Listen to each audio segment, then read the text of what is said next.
चरण में आए हे राजन हम चरण में आए हमें तू आज भगाए हमें तू आज भगाए। धन्य है कलयुग की चतुराई। कलयुग नाम का राजा कहने लगता है महाराज हमने सुना है भगवान से बड़ी भगवान की भक्त होती है। परीक्षित ने कहा सत्य है, भगवान से बढ़कर के भगवान की भक्त। तो कलयुग हाथ जोड़ करके कहता धन्य हो राजन, आप ही अपने मुंह से उत्तर देने जा रहे कि भगवान से बड़े भगवान की भक्त। तो जब भगवान की शरण में कोई जाता है वे उसको त्याग नहीं कराते। आप भगवान के भक्त हो, भगवान से बड़े हो और हम आपके चरण की शरण में पड़े हैं तो हमें क्या भगा रहे। लज्जित हो गए बेचारे परीक्षित। परीक्षित कहने लगते कलयुग तुमने अपने बाग जाल में हमको फंसा लिया, तुमने अपनी वाणी के जाल में हमको फंसा लिया। अब एक काम करो, मांगो क्या चाहते हो, सभी लोग जानते हैं, विशेष कहने की आवश्यकता नहीं। 4 स्थान राजा परीक्षित ने रहने को दिए थे। द्योतम पानम स्त्रियः सुना। बुद्धिमान व्यक्ति को ऐसी जगह पर नहीं जाना चाहिए, बुद्धिमान व्यक्ति को ऐसे कामों को नहीं करना चाहिए। समझदार को इशारा काफी। जहां पर जुए का खेल होता हो, खेल में बारी के लाने भी दोष लगा थे। अच्छा सुनो, और जे को देखा था वो खुद दोष लगा था। समझदार लोग बैठे हो, कहूँगा अच्छा जुआ को फल लगो हो और हजारों को दाम लग रहा हो और आज के समय मोबाइल को चल रहा हो जमाना भैया कक्का हरो को हलो कर दई क्या हजारों को सिलसिला है, भारी जुआ को फल लगो है। माँ से पुलिस आ गई भैया पूरी गाड़ी में, सब चले आए और जब घेराबंदी करी देखते जने में से सही बता जे को खेल रहे थे वे तो पकड़े ही गए और जे को देख रहे थे उनको का छुट्टा कर रहे। हाँ देखो हमारे भक्त लोग सिर हिला रहे, देखे वाले कह रहे साहब ऐसा हम तो खेल रहे थे, हम तो देख रहे थे तो हमें छोड़ो। सियाई साहब बोली चलो हवालात में चलो तो तुम्हारे बयान ले बोलो सियावर रामचंद्र की। तो बड़ी विडंबना है। जो व्यक्ति है जुए का खेल खेलता है उसको भी सजा मिलती है और जो देखता है उसको भी सजा मिलती है। बुद्धिमान व्यक्ति को जुआ जैसा खेल नहीं खेलना चाहिए। महाभारत उसका साक्षी है। धर्मराज युधिष्ठिर को कितना कष्ट झेलना पड़ा। दूसरा स्थान दिया मदरा पान, जहां पर मदरा पी जाती हो। बुद्धिमान व्यक्ति को ऐसा नहीं करना चाहिए। तीसरा स्थान दिया था जहां पर वेश्या का संग होता है और चौथा स्थान दिया था जहां पर जीव हिंसा होती है। कल बड़ा बुद्धिमान निकला। कल जो हाथ जोड़ कर बोलो धन्य हो राजा साहब, 4 जगह दई और 4 जगह आपने निंदनीय दे दी। 4 जगह इतनी निंदनीय आपने दई है तो जैसे कहो हम मन भाव का चावड़ा में भागवत की कथा हो रही है, हम ही सुनबे पहुंच जाए तो बताइए ऐसी जगह हमारा काय खोजे हो तो बता जुआ खेल है तो कब चलो भागवत बैठे। अरे क्या फायदा भागवत से, जुआ खेल है तो जो पैसा चलेगा लौट के वापस आ जाए। बोलो सियावर रामचंद्र की। तो कलयुग बोलो आपने 4 स्थान अपवित्र दिए, कोई एक ऐसा पवित्र स्थान दे दे कि जिसके माध्यम से हम यहाँ पर सत्संग में पहुंच सके, सत्संग में पहुंच जाए। तो महाराज परीक्षित ने विचार किया और विचार करते करते उन्होंने 5वां स्थान स्वर्ण दिया, सोना दिया 5वां स्थान। इससे बढ़कर के पवित्र क्या होगा। स्वर्ण धातु पवित्रम जानी ही। स्वर्ण एक ऐसी धातु है जो इतनी पवित्र है, इतनी पवित्र है तो और तो ठीक है, सोने से कम जल स्पर्श हो जाए तो गंगा जी के तुल्य मानोगा। हाँ भीड़ भाड़ ज्यादा पड़ रही, धक्का मुक्की खा रही तो ले जा रहे, हम सही बता रहे। अच्छा सोने लीजिए जल में डाल दीजिए और जल में से निकाल के वो अपने एकता पर धर दियो। हमारा सिंदूक में तरीका क्या में धर दियो, नहीं तो यहाँ आ गई मुखी तो ये प्रकार से बस बाल्टी में डाल लीजिए, सोने से स्पर्श हो जाए तो अपनी पेटी में डाल लीजिए और कहिए यह कुंभ भगवान हर हर गंगे, हर हर गंगे। चावड़ा में न फल मिल जाए तो तुम जब कहिए धक्का धूमि से बच गया हो भैया। इसलिए हमारे शास्त्रकारों का कथन है कि सोना देखने में भी अच्छा लगता है, सोना पवित्र भी होता है, और सोना जो है यहाँ पर सराहनीय भी होता है। इसी से हमारे आचार्य लोग कहते हैं कि सोना भगवान जो उसमें वास करते हैं, धातु नाम कांचन अस्तु। लेकिन सोने में एक दुर्गुण जरूर है। गुण तो ठीक है, जे को प्यारा थे तो पैरवे में अच्छा लग, गरो भरो भरो दिखा थे, चीजा में बैठे गरो अच्छा भरो भरो दिखा थे, चैन पहले तो गरो भरो भरो दिखा थे, हाथ में अंगूठी पहले से अंगूठी में को भरी भरी दिखा थे। सोना देखने में अच्छा, पैरवे में अच्छा, मनो रखावे में भैया भारी दुख है। कब ज्यादा भाव रखे ले पड़ गए, कब 4 जनों ने देख ला तो घराल हो के भले आ जा साबित तुमने लौट बोलो सियावर रामचंद्र की जय हो। ये से भैया सोना पैरवी में तो अच्छा लगा,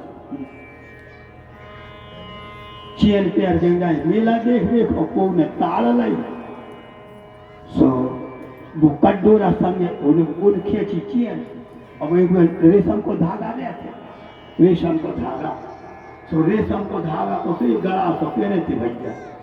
सो उन्हें खींची चैन लुटेरे ने संगे वो धागा पकड़ में आ गया, सो आदि घींच कट गई। बोलो वृंदावन बिहारी लाल की। वो तो जाकर के अस्पताल लगाए तो उन्हें पलस्तर कर रहा, नौनो से चैन की चैन गई और आदि घींच कट गई। है दुख का नहीं है, सोने को जाल महाजंजाल। सोनो देखने में अच्छा लगा थे लेकिन वास्तव में रखावी में जानलेवा कहा जाता है। स्वर्ण किसी का नहीं होता।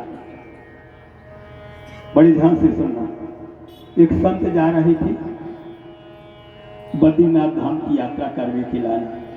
अच्छा ऐसे संत है कि संत जहां पर पहुंच जाए तो संत सहाहिंदों को पर है तो लागी। और जन जन का कल्याण करने वाले संतों के दर्शन को बहुत बड़ा महत्व होते भैया, संतों के दर्शन का बहुत बड़ा महत्व होता है। तो संत जा रहे थे नारायण के दर्शन करने के लिए, अब पैदल यात्रा थी। ये सो आपके सो गांव है, ये चावड़ा गांव श्रद्धालु जैसे गांव में से निकले, जब इनके दिन डूब रहा थे तो संत ने विचार करो कौन ये सो भगत मिल जाते तो शाम को भोजन प्रसादी पवा देते तो हम भोजन प्रसादी पाते और रातों को जाते। तो आप जैसे गांव में से श्रद्धालु तो रहते ही हर गांव में। तो एक श्रद्धालु सज्जन आओ और कहते महाराज जी को वेशभूषा देख के महाराज जी प्रणाम, महाराज जी प्रणाम। महाराज जी कहने लगे प्रसन्न रहो प्रसन्न रहो प्रसन्न रहो। और तो सबको शंका है, वो भक्त बोलो वो गांव को कहने महाराज कहाँ जा रहे हैं? बोले बद्रीनाथ धाम की यात्रा करने के लिए पैदल न कर पाए। अरे महाराज तो आप तो करो बद्रीनाथ भगवान के दर्शन, हमें आप ही की सेवा कर लेंगे। ये तो बार बार मौका कहाँ मिल है तो हमें आपकी सेवा कर लेंगे। तो महाराज रोको, अच्छे प्रेम से रोक लिया, इनकी हाथ पांव धुलाए और बड़े प्रेम से सम्मान किया। महाराज भोजन प्रसादी से बढ़िया बढ़िया, यजमान ने भी शुद्ध घी रख दो, तो हलवा बनो, मालपुआ बने, खीर बनी, पूरी बनी, सब प्रकार से जो माल टाल बनो भाई पुण्य तो कर है वो जो लगत हम काका खुआता है। संत को बन गया भैया भोजन प्रसाद। और जैसे ठाकुर जी को भोग लगा तो वो गाँव में इतने सो दुष्ट हाथों को करना ना धरना और दूसरों की जायदाद देख के जानना। ये से तो दुनिया में बहुत से आदमी के कर धर कछु है नहीं है और दूसरी की है उत्कार से देखे है भैया तो बड़ो काय होगा जो आदमी तो बड़ो काय धन वालों बनगा, तुम करो तो तुम धन वाले बन गए। लेकिन दुनिया बड़ी दुरंगी है तो दोस्त याद आ भैया।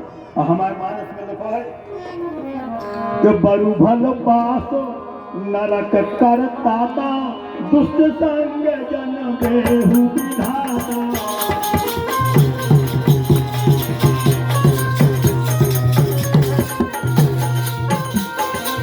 बरु भल पास नरक करता,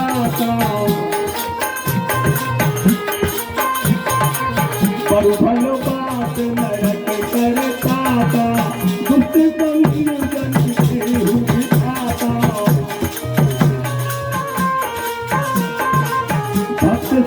की धिंग तब आयो, चरणन बार बार सिर नायो, चरणन बार बार सिर नायो। सज्जनों, उसी समय आज कहते हैं वह दुष्ट आया और महात्मा जी के चरणों में प्रणाम किया। अच्छा, ये को भोजन कर रहा हो और उसके सामने को पहुंच जाए तो फिर ऐसी जरूर कहने पड़ते, आ भैया भोजन कर ले, ठीक है कि नहीं? भले वो करे चाहे, लेकिन हम तो करके ही जा रहे हैं। लेकिन भोजन करते समय यदि कोई आ जाए तो आप लोगों को व्यवहार है, कहना पड़ेगा कि आ भैया भोजन प्रसादी पा लो, भोजन प्रसादी पा लो। तो जैसे इन्हें संत के पाँव पड़े तो संत जी बोले, आ भगत जी भोजन पा ले, भोजन पा ले। और जहाँ इन्हें हलवा पूरी माल पूरा देखो तो जो तो एक ही आंखें काढ़े, हमें तो बासी रोटी नसीब नहीं हो रही।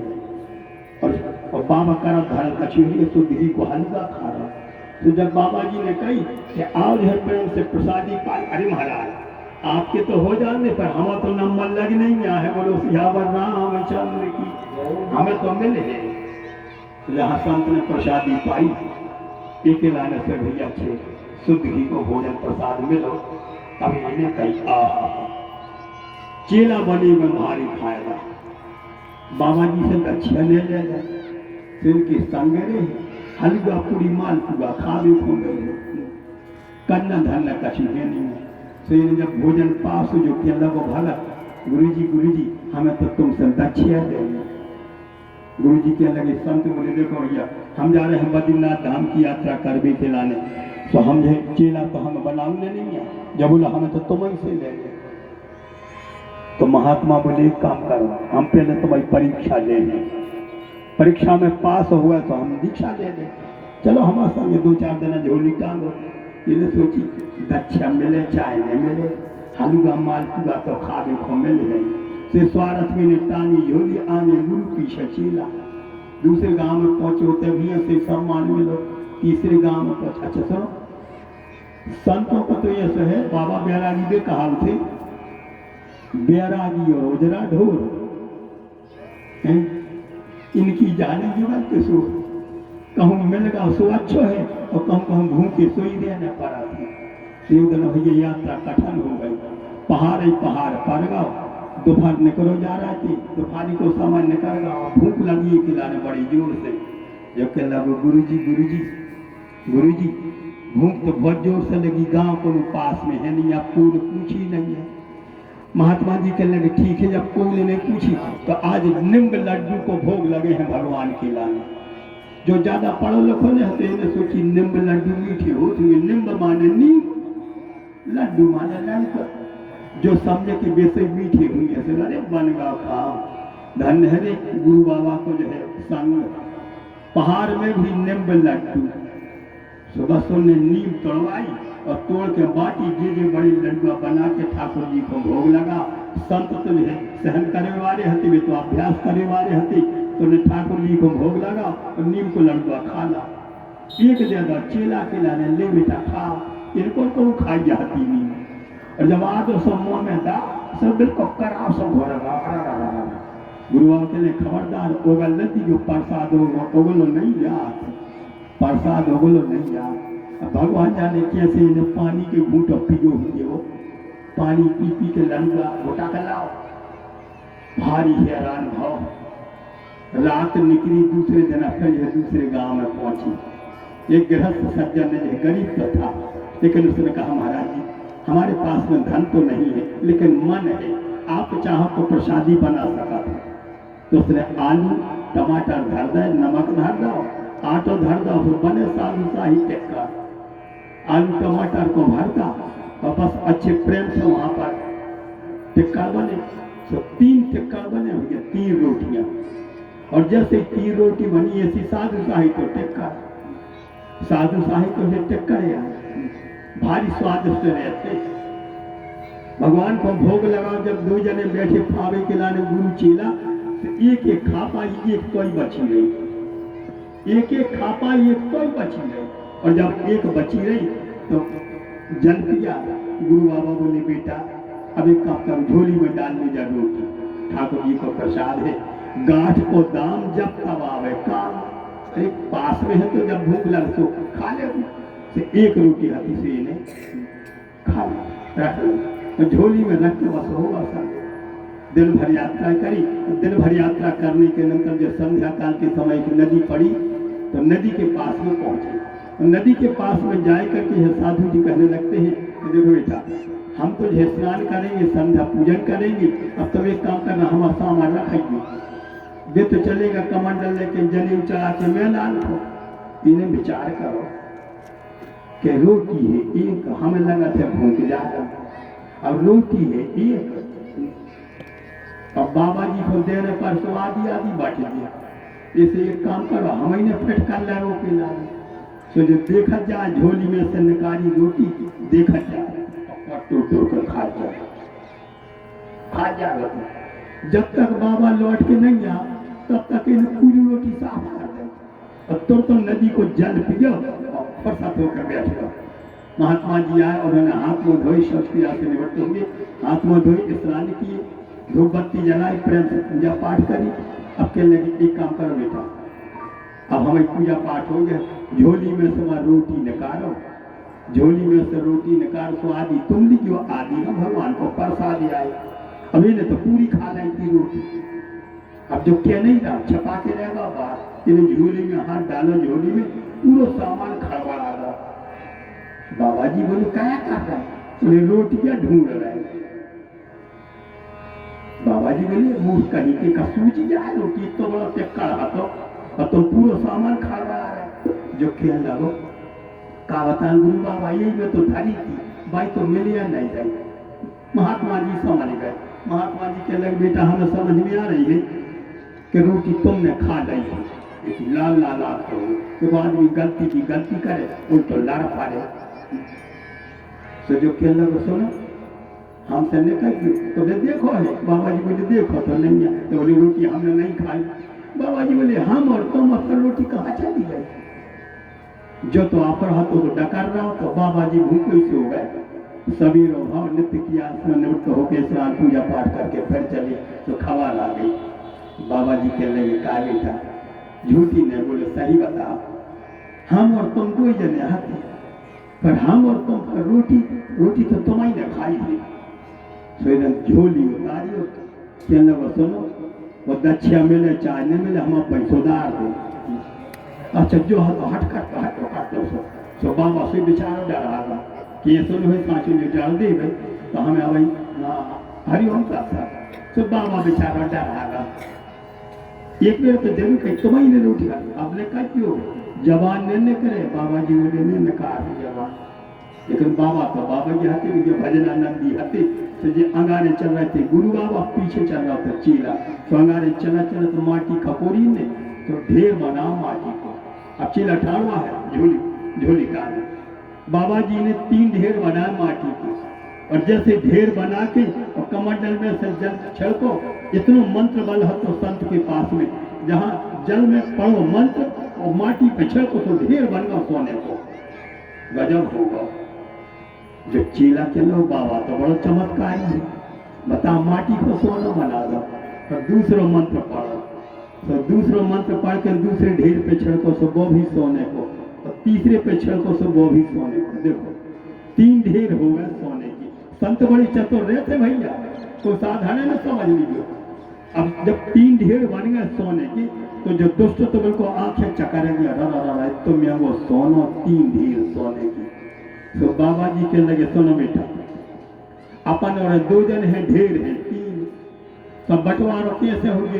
तो देखो 1 रोटी हमने खाई थी काल, 1 रोटी हमने खाई थी, उसे 1 सोने को ढेर हम आओ, 1 रोटी तुमने खाई थी, तो 1 सोने को ढेर तुम आओ। अब तीसरा ढेर बचो है ने तीसरी रोटी खाई, तो छाती पे हाथ धर के कहते गुरु बाबा हमारे तीसरी रोटी खाई। खोल गाँव रे जानते भैया, बाबा जी के लगे यही से तो हम उगलवा चाहते तुमसे, तीसरी रोटी कौन ने खाई। जब चेला बोले तीसरी सोई हमारी ने खाई। कब खाई? जब चेला बोले जब आप मैदान गए थे तो हम देखा जाते हो कोट तोड़ कर खा जाते, अच्छी बात है। तो तुम तुमने 2 रोटी खाई, हमने 1 खाई, सो 2 ढेर। तुम्हारे कहा ना सोने की 1 हम आओ। लेकिन हम पहुंचे बाबा बैरागी। हमको तो है बद्रीनाथ भगवान के दर्शन करने हैं, तो जरा विचार करना का कहे सोनो लाद के। सो हमने अपने से तुम्हें खोदा बोलो वृंदावन बिहारी नाम की जय हो। अब बता वजनदार सोनो अकेलो रखा बेती लाई, संयोग के बाद के 3 चोर आ गए भैया, 3 भड़िया आ गए होते।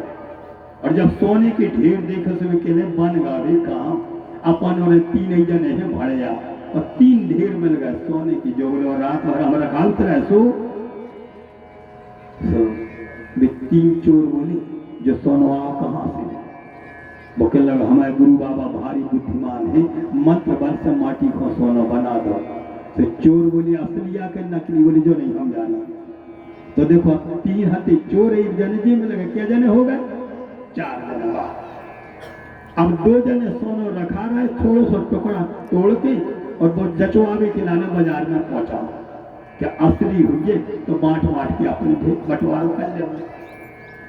जब वो सोने को टुकड़ा लेकर 2 जने बाजार में पहुंची तो सोनी को जचवा बिल्कुल 100 टन को सोना हथौड़ी भैया 100 टन को सोना 100 रुपया में बेच दो। जब 100 रुपया में बेचो तो अच्छी छक्के और 2 जनों ने मिठाई खाई। देखो सोने की नीयत बहुत खतरनाक होते, सोने को जान महाजंजाल। 2 जनों ने जब मिठाई खा ली से खेलने लगे, सलाह करने लगे, सुनो अब 4 जने हो गए, 4 हिस्सा होंगे। इसे एक काम करो, अपन और मिठाई खाई लेंगे, उनको खरीदो मिठाई वो मिला दे जहर वो में मिला बेच। तो जब अपन उनको जाके ये मिठाई खुआ दू से भी निपट जी अपन और बचे रहे तो फिर अपन और 2 1.5 हिस्सा ले जाओ। ये तो इनकी नीयत बिगड़ी, वो तो उनकी बिगाड़ गई जो रखा रही थी। बिके लगी कहूँ असली सोनो भाव जचवा भी गए। असली भाव तो वो कि 4 हिस्सा होंगे। तो के एक काम कर, तुम अपने हाथ में तलवार ले और अपने हाथ हम ले रहे अपने हाथ में तलवार। उसे तय पूछने में कि सोनो असली के नकली। जब भी कहें कि सोनो असली जो काले आए तो बस बोले धर दे। तो जब भी धर न सो 1 प्रहार करने। 2 जनों की नीयत बिगड़ी होते तो 2 जनों की ये बिगड़ी। जब वो लौट के यहाँ मिठाई लाते अच्छे पैकेट में ये सोनो असली के नकली। असली सोनो ने करो हमारों ने छक के मिठाई खाई है और आपनों को मिठाई लाए है। तो बोले धर दे जैसा ही धरी से 1 प्रहार का तो काम ही है। सब गर्दन देखो तो ककरी की हंसी पेंदी लुढ़क गई। 2 ही पट गए। अब बच्चे 2 को ले आए थे वह मिठाई बिके लगी। अब बंटवारा बाद में कर दी, पहले कली वही न कर दी मिठाई खा छक के फिर अपन बांट में सोनो। सो 2 जनों को पहले निपटा दो वो सोने ने और 2 जने और बचे। जैसे भैया मिठाई खाने लगी वह जहर मिली तो मिठाई गया। जैसे जहर मिली मिठाई गया सब खाई तो को की जीभ ऐंठ रही, को की जीभ ऐंठन लगी, को यहाँ पर उल्टी होने लगी। कछु है बस चक्कर आए 2 जने लुढ़क गए। हरिओम तत्सत 4 आदमी मरे डरे। इसलिए आज सोने को जाल महाजंजाल। स्वर्ण एक संसार माही हत्या की जड़ है।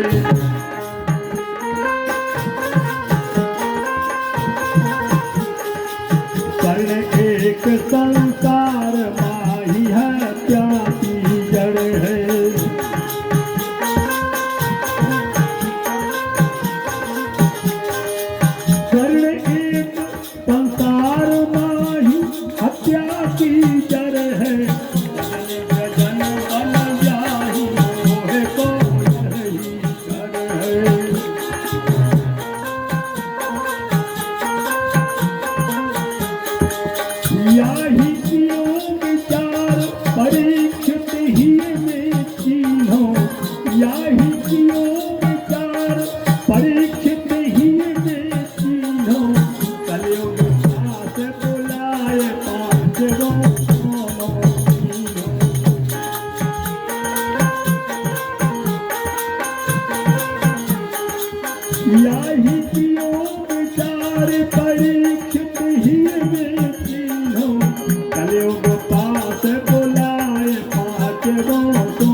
परीक्षित ने 5वां स्थान सोना दिया।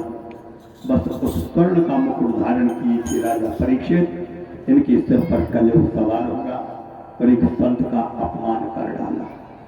साथियों, बड़े प्रेम से सत्संग आप लोग कर रहे हो, बन सके तो साधु को, ब्राह्मण को, विद्वान को, संत को बन सके तो आप आदर दे देना, आप सम्मान कर देना।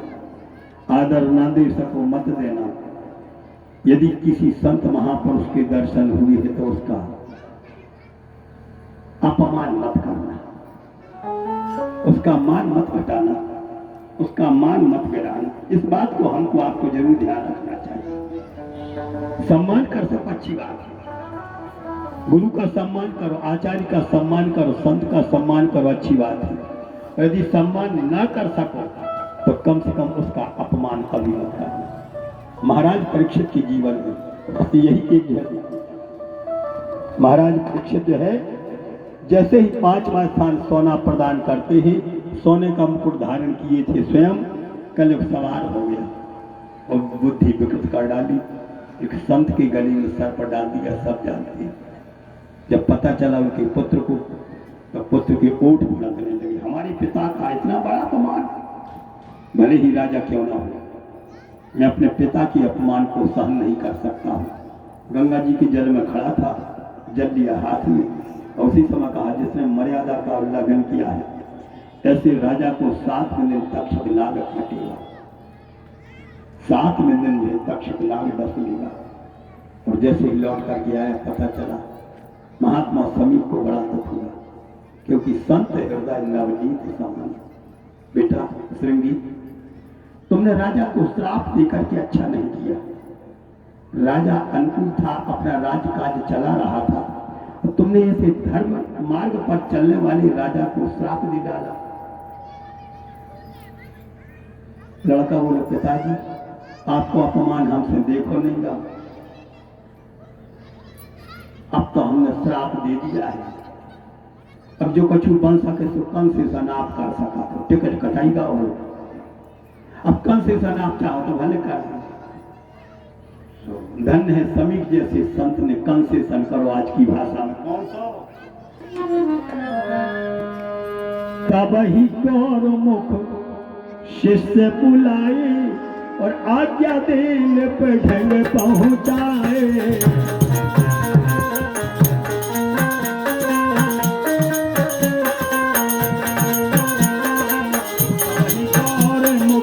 तभी गौर मुख शिष्य बुलाए, आज्ञा देने पे ढंग पहुंचाए।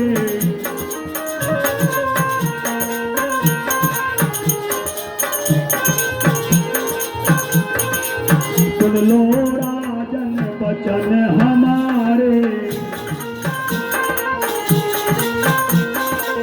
सुन लो राजन वचन हमारे।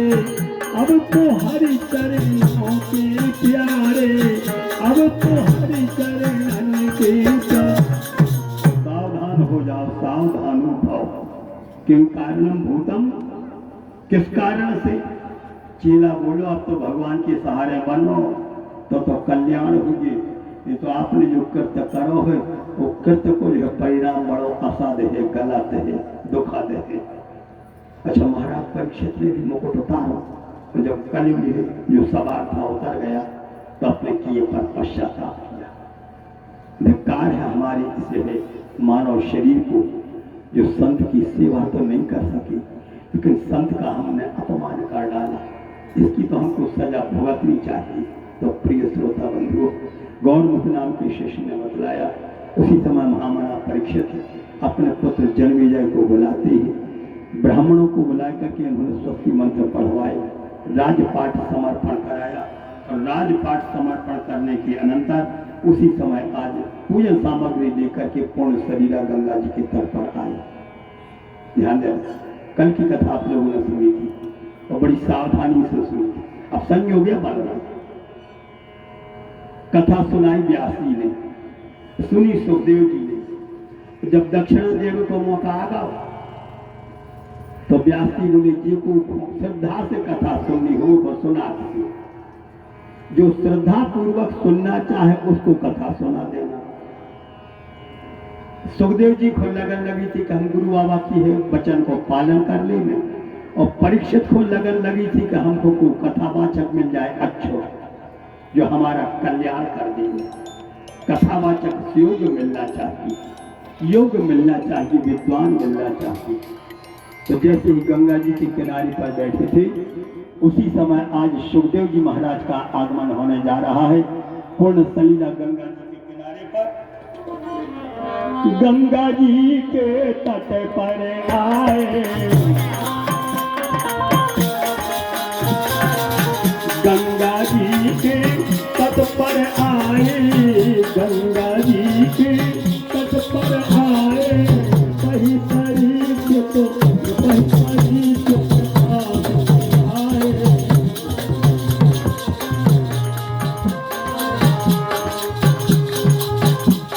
भागवत की कथा दो प्रकार से सुनाई जाती है, बड़े ध्यान से सुनना। एक नारद पद्धति से और एक व्यास पद्धति से। पहले व्यास पद्धति से विशेष होती थी, न संगीत की जरूरत, न यहाँ पर वाद्य की जरूरत।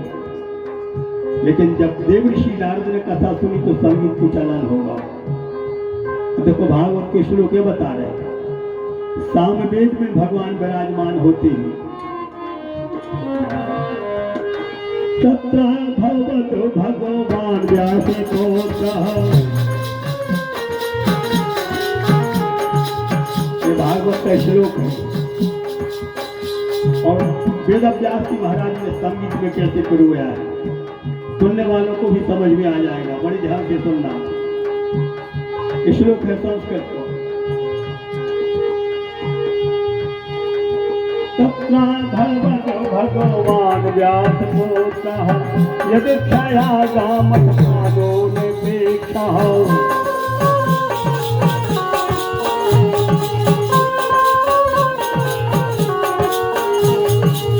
अलक्ष्य लिंगो निज लाभे सोतो, अलक्ष्य लिंगो निज लाभे सोतो, कृतस्यो बालै अवधूतो वेशः, कृतस्यो बालै अवधूतो वेशः।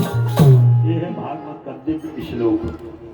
किसी भी विद्वान मनीषी से आप श्रवण कर सकते हो और इसका रहस्य समझ सकते हो। कितना सुंदर भाव व्यक्त किया। जाति तुम्हें चाहना है, बाकी उन्हें चाहना है।